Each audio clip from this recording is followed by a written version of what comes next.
TV Bible, l'émission du People de la Bible. L'histoire a défrayé la chronique le week-end passé. Un certain Jésus de Nazareth, venu à la capitale de Jérusalem pour y célébrer la Pâque, a fait irruption dans la cour du temple et a procédé à purifier la maison de Dieu en chassant les vendeurs d'animaux et les changeurs d'argent qui s'y trouvaient. Purification plutôt musclée, puisque selon plusieurs témoins, ce Jésus aurait aussi renversé les tables et utilisé un fouet de corde sur le bétail ambiant. Confronté par les chefs religieux, Jésus les aurait même défiés de détruire le temple en disant, je cite, « qu'en 3 jours il le relèverait ». Cet homme Jésus n'arrête donc pas de créer le buzz dans les réseaux sociaux, surtout après le récent témoignage de Jean qui, sur Twitter, l'a appelé « l'agneau de Dieu qui ôte le péché du monde », message déjà retweeté au moins 12 fois. Selon certains témoins, ce Jésus aurait aussi sauvé la fête à Cana récemment, lors d'un mariage, en changeant plusieurs centaines de litres d'eau en vin. Selon la famille du marié, sans Jésus, la fête des noces serait devenue un véritable Canagate. Pour nous éclairer plus sur ce personnage du moins mystérieux, nous avons notre invité avec nous, le rabbin Nicodème. Shalom. Shalom, monsieur Nicodème. Je le rappelle pour nos écouteurs, vous êtes docteur de la loi, pharisien, noble des Juifs et aussi membre du Sanhédrin, la cour suprême des Juifs. Oui, c'est exact.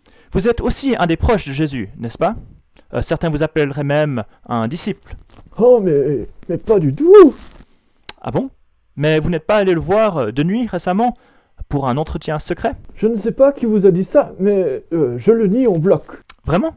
Parce que, selon un témoin de la rencontre, vous lui aurez même dit, et je cite, « Rabbin, nous savons que tu es un docteur venu de la part de Dieu, car personne ne peut faire ces miracles que tu fais si Dieu n'est avec lui. » Qui vous a dit ça? Ah, une source anonyme, il s'appelait « Le disciple que Jésus aimait Ah oui ». Oui, un pseudo, sans doute. Bon, c'est vrai, je suis allé le voir, mais vous savez, j'essaie de le garder pour moi. Hein, c'est, comment dire, être vu avec Jésus, ça peut être un danger politique. C'est pas un des hommes les plus populaires du jour, vous savez. Mais vous croyez bien en lui? Enfin, oui, je crois en lui, mais vous savez, je préfère pas mêler politique et religion. Donc, aucune déclaration publique pour l'instant en faveur de Jésus. C'est cela. Je vois. Alors, pendant votre rencontre, vous avez parlé de quoi, au juste? Alors, c'était un peu étrange. On était en train de parler de Dieu, de son enseignement, et puis il m'a dit que pour entrer dans le royaume de Dieu, il fallait naître d'en haut, ou de nouveau. C'était pas clair. Mais, je ne comprends pas. Comment un homme peut-il naître de nouveau quand il est vieux? C'est exactement ce que je lui ai dit. Mais ensuite, il m'a dit que si on voulait entrer dans le royaume de Dieu, il fallait être né d'eau et d'esprit. D'eau et d'esprit. C'est-à-dire? Oh, je ne sais pas, peut-être une référence à son cousin, JB. Jean-Baptiste? Oui, JB. Enfin, JB, il avait dit que lui, il baptiserait d'eau, mais quelqu'un qui venait après lui allait baptiser d'Esprit Saint. Ça me dit quelque chose, en effet. Voilà, alors ensuite, il m'a dit que l'esprit ou le vent soufflait là où il voulait. On entend sa voix, mais on ne sait pas d'où il vient. Et c'était la même chose avec quelqu'un qui était né de l'esprit. Enfin, c'était pas très clair. J'ai pas très bien compris comment cela pourrait être possible. Mais vous êtes docteur en Israël et vous ne savez pas? Si vous ne comprenez pas quand Jésus parle de choses terrestres, comment allez-vous comprendre quand il parle de choses célestes? Ah oui, je sais, oui, on est toujours les derniers à comprendre, nous les chefs religieux. Ensuite, il m'a dit que le Fils de l'homme allait être élevé comme le serpent que Moïse a élevé dans le désert.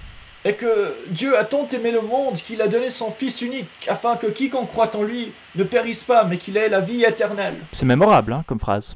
Oui, le genre de choses qu'on mettrait sur un marque-page ou un t-shirt peut-être. Bref, il a fini en disant que le Fils de l'homme n'était pas venu dans le monde pour juger, mais que le jugement c'était que la lumière était venue dans le monde et que les hommes ont aimé les ténèbres plus que la lumière. Un peu comme vous, quand vous êtes allé voir Jésus de nuit pour pas être aperçu. Oui, un peu, oui. Oh, au fait, c'est quoi que vous avez là? Ça c'est une lampe à huile. Vous voyez, on met l'huile là et puis on allume ici et ça fait de la lumière. Ah oui, très pratique quand vous voulez vous déplacer la nuit. Exactement. Mais c'est tout petit, hein? Oui, c'est une lampe de poche. Ah, bon.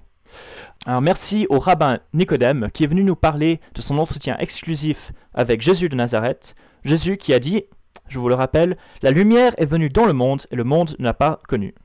Au revoir.